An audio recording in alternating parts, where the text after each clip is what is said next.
네, 우리 시간 사도신경하심으로 우리의 신앙을 고백하도록 하겠습니다. 전능하사 천지를 만드신 하나님 아버지를 내가 믿사오며 그 외아들 우리 주 예수 그리스도를 믿사오니 이는 성령으로 잉태하사 동정녀 마리아에게서 나시고 본디오 빌라도에게 고난을 받으사 십자가에 못 박혀 죽으시고 장사한 지 사흘 만에 죽은 자 가운데서 다시 살아나시며 하늘에 오르사 전능하신 하나님 우편에 앉아 계시다가 저리로서 산자와 죽은 자를 심판하러 오시리라. 성령을 믿사오며 거룩한 공예와 성도가 서로 교통하는 것과 죄를 사하여 주시는 것과 몸이 다시 사는 것과 영원히 사는 것을 믿사옵나이다. 아멘.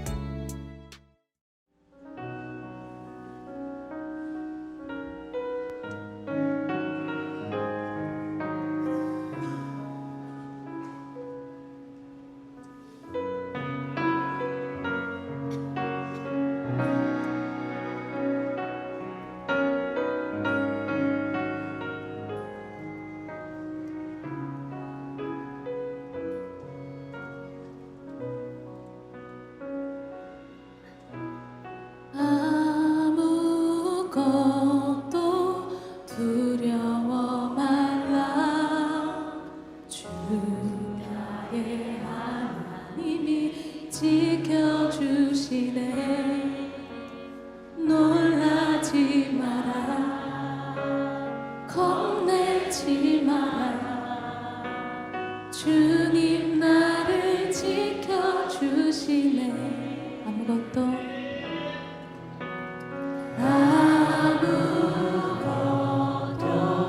두려워 말라. 주 나의 하나님이 지켜주시네. 놀라지 마라, 겁내지 마라. 주님 나를 지켜주시네.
마태복음. 앞영상에서 마태는 예수님을 다윗의 가문에서 나신 메시아, 모세와 같이 권위 있는 새로운 선생, 그리고 임마누엘, 히브리어로 우리와 함께 하시는 하나님으로 소개했습니다. 예수님은 하나님 나라의 도래를 선포하고 가르치시고 그 나라를 이스라엘 사람들의 일상 속에서 실현하셨죠. 많은 이들이 그분을 받아들였지만 거절한 이들도 있었는데 특히 이스라엘의 종교 지도자인 바리새인들이 그랬죠. 따라서 중요한 질문은 예수님과 이 지도자들 간의 갈등이 어떻게 끝날 것인가 하는 것입니다. 다음 단락인 14장부터 20장에서는 사람들이 메시아에 대해 어떤 다양한 기대를 했는지 살핍니다. 예수님은 꾸준히 아픈 사람들을 치유하시고 심지어 2차례나 광야에서 수많은 군중을 먹이는 기적도 일으키십니다. 한 번은 유대인, 다른 한 번은 이방인 군중입니다. 이 표적은 모세가 광야에서 이스라엘에 행한 것과 매우 비슷했죠. 그래서 모든 사람이 예수님께 열광합니다. 그들은 그분이 위대한 선지자이자 메시아라고 생각합니다. 하지만 종교 지도자들은 다릅니다. 그들이 기대한 메시아는 시편 2장과 다니엘 2장 등의 말씀에 근거한 승리의 메시아로서 그들을 억압하는 이방 나라들을 물리치고 이스라엘을 구할 자였습니다. 그들이 볼 때 예수님은 거짓 교사이자 자신을 높이는 주장으로 신성을 모독하는 자일 뿐이죠. 그로 인해 예수님에 대한 반발은 점점 거세졌고 그들은 예수님을 죽이려는 음모를 꾸미게 됩니다. 그러자 예수님은 이들로부터 물러나셔서 가장 가까운 제자들에게 이스라엘의 메시아가 된다는 게 그분께 어떤 의미인지 설명하십니다. 누구도 그런 메시아를 기대하지 않았기 때문이죠. 16장에서 예수님은 그들에게 물으십니다. 너희는 나를 누구라 하느냐? 베드로가 옳은 대답을 하는 것처럼 보입니다. 주님은 메시아이시며 살아계신 하나님의 아들이십니다. 그러나 베드로가 생각한 것은 군사적 승리를 통해 다스릴 왕이었다는 게 곧 밝혀집니다. 예수님은 베드로에게 이렇게 도전하십니다. 그래, 나는 왕이 될 것이다. 그러나 그 방법은 다를 것이다. 그리고 이사야가 예언한 주제에 관해 가르치기 시작하십니다. 그는 메시아 왕이 자기 백성의 죄로 인해 고난받고 죽을 거라고 했는데 예수님은 자신이 바로 그 메시아 왕으로서 종이 되어 다스리는 왕, 이스라엘과 열방을 위해 기꺼이 생명을 버리는 왕임을 가리키신 것입니다. 그러나 베드로와 제자들은 이를 깨닫지 못하죠. 이에 예수님은 네 번째 가르침을 시작하시고 일련의 가르침을 더 전하십니다. 이들은 모두 거꾸로 된 메시아 예수의 나라, 우리의 모든 가치체계가 전복되는 그곳의 본질에 대한 가르침입니다. 종되신 왕의 공동체에서는 남을 섬김으로써 명예를 얻고 원수에게 복수하는 대신 용서하고 선을 베풉니다. 또한 예수님의 나라에서는 가난한 자에게 자신의 부를 나눔으로써 진정한 부를 얻습니다. 종되신 메시아를 따르려면 여러분 자신이 종이 되어야 합니다. 다음 단락에서는 두 나라, 즉 예수님의 나라와 이스라엘 지도자들의 나라가 충돌하는 걸 보게 됩니다. 예수님이 유월절에 나귀를 타고 예루살렘에 입성하시자 군중들은 그분을 메시아라 부르며 환영합니다. 그 후 예수님은 곧장 성전뜰로 들어가시더니 날마다 드리는 제사를 중단시킬 정도로 큰 혼란을 일으키십니다. 지금 예수님은 말보다 행동으로 더 크게 말씀하십니다. 성전, 곧 하나님과 이스라엘이 만나는 그 장소에서 예수님은 이스라엘의 왕으로서 자신의 권위를 주장하시는 것입니다. 예수님은 성전이 이스라엘 지도자들의 위선으로 더럽혀지고 있다고 보시고 그들의 권위에 도전하신 것입니다. 당연히 심한 모욕을 느낀 그들은 공개적인 논쟁에서 예수님을 함정에 빠뜨려 망신을 주려 하지만 실패하죠. 결국 그들은 예수님을 죽이기로 결정합니다. 이에 대하여 예수님은 마지막 가르침을 전하십니다. 먼저 바리새인과 그들의 위선을 신랄하게 비판하신 예수님은 하나님과 그분의 나라를 거절한 예루살렘을 바라보며 우십니다. 그 후 예수님은 제자들과 함께 물러나 곧 일어날 일들에 대해 그들에게 말씀하기 시작하십니다. 예수님은 이 지도자들에 의해 처형당하실 것이며 이로써 그들은 자멸을 초래할 것입니다. 왜냐하면 평화의 나라로 향하는 예수님의 길을 받아들이는 대신 로마에 맞서는 반란의 길을 택함으로써 예루살렘과 성전이 파괴될 것이기 때문입니다. 하지만 예수님은 이게 끝이 아니라고 하십니다. 그분은 죽으신 후 부활하셔서 자신을 소명하실 것입니다. 그리고 언젠가 다시 오셔서 열방에 그분의 나라를 세우실 것입니다. 그러므로 그때까지 제자들은 늘 깨어서 예수님과 그분의 나라를 선포하고 복음을 전파하는 데 힘써야 합니다. 이 모든 말씀이 아직 제자들의 귓가에 쟁쟁할 때 이야기는 절정에 이릅니다. 그날 밤 예수님은 제자들과 따로 모여 유월절 만찬을 가지십니다. 유월절은 이스라엘이 유월절 어린 양의 죽음을 통해 노예에서 해방된 이야기를 들려주는데요. 예수님은 이 식사에 빵과 포도주에 새로운 상징적 의미를 부여하시며 다가올 자기 죽음이 희생제물이 되어 그분의 백성을 죄와 악의 속박에서 해방할 것임을 보여주십니다. 만찬 후 예수님은 붙잡히시고 유대 지도자들의 공회인 사네드린 재판에 넘겨지십니다. 그들은 예수님이 메시아라는 주장을 받아들이지 않고 하나님을 모독했다는 죄목으로 그분을 고발합니다. 그 후 예수님은 로마 총독 빌라도 앞에 서십니다. 그는 예수님이 무죄라고 생각하지만 유대 지도자들의 압력에 굴복해 결국 그분께 십자가형을 선고합니다. 그래서 예수님은 로마 군인들에 이끌려 십자가에 못 박히십니다. 자, 이 단락에 바로 이 지점에서 눈에 띄는 게 있습니다. 마태가 서론에서처럼 구약의 말씀을 인용하는 횟수가 늘어나고 있다는 점인데요. 그는 예수님의 죽음이 비극이나 실패가 아니라 오히려 구약의 모든 예언이 놀랍게 성취된 것임을 보여주려고 하는 것이죠. 예수님은 이사야의 예언대로 종되신 메시아로 오셨습니다. 자기 백성에게 거절당하셨지만 그들을 심판하기보다 도리어 그들을 대신해 심판을 받고 그들의 죄의 결과를 짊어지십니다. 십자가의 순환이 끝나고 예수님의 몸은 무덤에 안치됩니다. 하지만 이 책은 마지막 장에서 놀라운 반전으로 끝이 납니다. 일요일 아침 제자들은 예수님의 빈 무덤을 발견합니다. 그리고 갑자기 사람들이 죽음에서 살아나신 예수님을 보기 시작하죠. 이 책은 부활하신 예수님이 대위임령이라 불리는 최후의 가르침을 주시는 것으로 마무리됩니다. 예수님은 이제 당신이 진정한 세상의 왕이라고 하시며 제자들을 모든 민족에게 보내셔서 예수가 주님이시며 누구든 세례를 받고 그분의 가르침을 따르면 하나님 나라에 참여할 수 있다는 복음을 전하게 하십니다. 그리고 맨 첫 장에 나온 그분의 이름 임마누엘을 다시 선포하듯 이 책에서 예수님이 제자들에게 하시는 마지막 말씀은 내가 너희와 함께 있으리라 인데요. 이건 마침내 다시 오실 그날까지 우리와 함께 하시겠다는 예수님의 약속입니다. 이게 바로 마태복음이 전하는 내용입니다.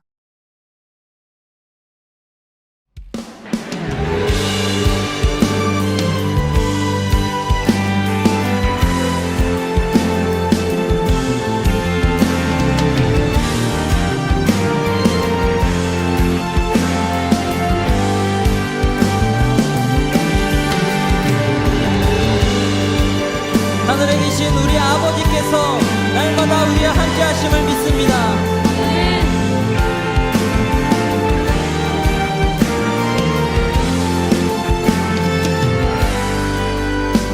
하늘에 계시는